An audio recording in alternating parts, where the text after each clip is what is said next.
ನಮಸ್ಕಾರ ಸ್ನೇಹಿತರೆ, ಭಾರ್ಗವ್ ಸಾಲಿನ್ ಒಂದು ಚಾನಲ್ಗೆ ಸ್ವಾಗತ.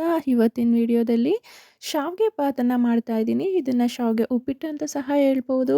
ಯಾವುದೇ ಫುಡ್ ಆ್ಯಡಿಡ್ ಕಲರನ್ನು ಯೂಸ್ ಮಾಡದೆ ನ್ಯಾಚುರಲ್ ಆಗಿ ಮಾಡ್ತಾ ಇದ್ದೀನಿ. ಸೊ ಬನ್ನಿ ನೋಡೋಣ ಹೇಗೆ ಮಾಡೋದು ಅಂತ. ಮೊದಲಿಗೆ ನಾನಿಲ್ಲಿ ನನ್ನ ಮಗನಿಗೋಸ್ಕರ ಹಾಲನ್ನು ಆರಿಸ್ತಾ ಇದ್ದೀನಿ. ಹಾಲಿಗೆ ಬೆಲ್ಲನ ಹಾಕಿದ್ದೀನಿ, ಸಕ್ಕರೆ ಯೂಸ್ ಮಾಡಿಲ್ಲ. ಹಾಲಿಗೆ ಅಥವಾ ಕಾಫಿಗೆ ಬೆಲ್ಲ ಯೂಸ್ ಮಾಡಿದ್ರೆ ಹಾಲು ಒಡೆದೋಗುತ್ತೆ ಅಂತಾರೆ.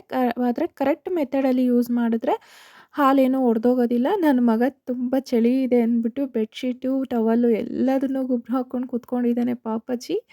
ಸೊ ತುಂಬ ಚಳಿ ಇತ್ತು ಇವತ್ತು ಸಹ. ಇಷ್ಟು ಬೇಗ ನನ್ನ ಚಿಕ್ಕ ಮಗನೂ ಸಹ ಎದ್ದಿದ್ದ. ಹೊರಗಡೆ ಬಂದು ನೋಡಿದ್ರೆ ಎಷ್ಟು ದಟ್ಟವಾದ ಮಂಜಿತ್ತು ಅಂದರೆ ತುಂಬನೇ ಆವರಿಸ್ಬಿಟ್ಟಿತ್ತು. ಇವತ್ತು ಜಾಸ್ತಿ ಚಳಿ ಸಹ ಇತ್ತು. ನೀವು ನೋಡ್ತಿರ್ಬೋದು ಹೊರಗಡೆ ಏನೂ ಸಹ ಕಾಣಿಸ್ತಾ ಇಲ್ಲ. ನಾನು ಮನೆ ಮೇಲೆ ಬಂದು ನೋಡ್ತಾ ಇದ್ದೀನಿ. ಇಷ್ಟು ದಟ್ಟವಾದ ಮಂಜಲ್ಲಿ ವೆಹಿಕಲ್‌ನ ಓಡಿಸೋವಂಥವ್ರು ತುಂಬ ಕೇರ್‌ಫುಲ್ಲಾಗಿ ಓಡಿಸೋದಕ್ಕೆ ಟ್ರೈ ಮಾಡಿ. ತುಂಬ ಹುಷಾರಾಗಿರಬೇಕಾಗುತ್ತೆ.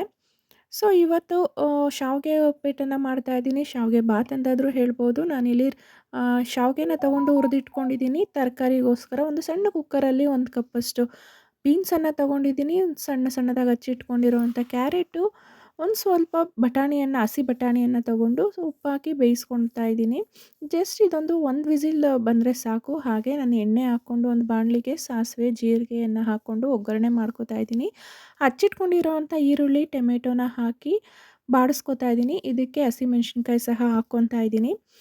ಇದೇ ಒಗ್ಗರಣೆಗೆ ನಾನು ಚಕ್ರ ಮೊಗ್ಗು ಮತ್ತು ಮರಾಠಿ ಮೊಗ್ಗನ್ನು ಹಾಕ್ಕೊತಾ ಇದ್ದೀನಿ. ಇದು ಫ್ಲೇವರ್ ತುಂಬ ಚೆನ್ನಾಗಿರುತ್ತೆ.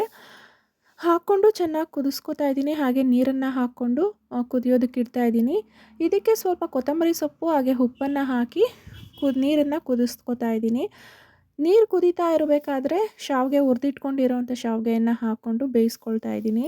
ಇದು ಚೆನ್ನಾಗಿ ಬೆಂದು ನೀರೆಲ್ಲ ಹಿಂಗೋದ್ರೆ ಫಟಾಫಟ್ ಅಂತ ರೆಡಿ ಆಗುತ್ತೆ ಶಾವಿಗೆ ಬಾತ್. ಇದು ನನ್ನ ಮಗನ one of the favourite food.